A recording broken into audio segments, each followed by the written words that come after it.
আমার সকল প্রিয় ছাত্রছাত্রীকে জানাই আমার চ্যানেলের তরফ থেকে স্বাগতম। স্টুডেন্ট, অনেকে তোমরা কমেন্ট করছিলে যাতে আমি 4th সেমিস্টারের মেজর পলিটিক্যাল সায়েন্সের যে সমস্ত সিলেবাস রয়েছে সেটা নিয়ে আলোচনা করি। তার জন্য আজকের এই ভিডিওটি নিয়ে আসা। একটু ধৈর্য সহকারে ভিডিওটি দেখো, বুঝতে পারবে কোন কোন বিষয়গুলি পড়তে হচ্ছে না পড়তে হচ্ছে সবটা। দেখো, তোমাদের সেমিস্টার 4-এ তোমাদের 3টি পেপার পড়তে হচ্ছে মেজরের। তো সেটা আমি আজকে তোমাদের মেজর 6, ঠিক আছে, মেজর 6-এ যেই সিলেবাসটা রয়েছে সেটা আলোচনা করব। একটু ধৈর্য সহকারে দেখো। চ্যানেল নতুন হয়ে থাকলে চ্যানেলটি সাবস্ক্রাইব করো, ঠিক আছে। এবং যাদের যাদের মাইনর পলিটিক্যাল সায়েন্সের নোট প্রয়োজন অতি শীঘ্রই যোগাযোগ করো। শুধুমাত্র 99 টাকার বিনিময়ে কিন্তু পেয়ে যাবে উৎকৃষ্ট মানের নোট, ঠিক আছে। তো দেখো তোমরা, আমি আলোচনা করছি সিলেবাসটা। দেখো, এখানে বলছে ইউনিট 1-এ ধর্মশাস্ত্র, ট্রেডিশন, মানু,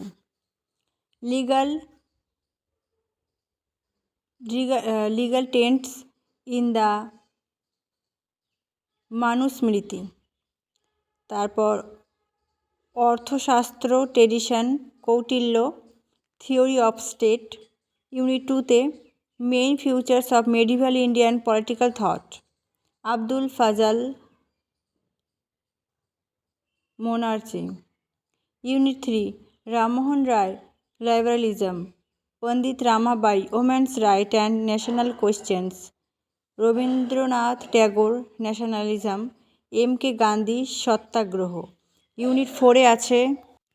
তারপর ইউনিট 4-এ তারপর Jawaharlal Nehru, socialism, V D Savarkar, Hindutva, M R. Ambedkar, social justice, ঠিক আছে। তো সমাজতত্ত্ব, হিন্দুত্ব, সোশ্যাল জাস্টিস, ঠিক আছে। তো আশা করছি তোমরা বুঝতে পারলে। তোমাদের যে সিলেবাসটা রয়েছে এটা মেজর 6-এর সিলেবাসটা খুব একটা বড় নয় এবং তোমাদের 4টা ইউনিট রয়েছে। 4টা ইউনিট থেকে কিন্তু তোমাদের 12 মার্কের প্রশ্ন কিন্তু হাতে গোনা, ঠিক আছে। 8টা থেকে 10টা, 6 মার্কেরও তাই, 3 মার্কের একটু পরিমাণ বেশি থাকে।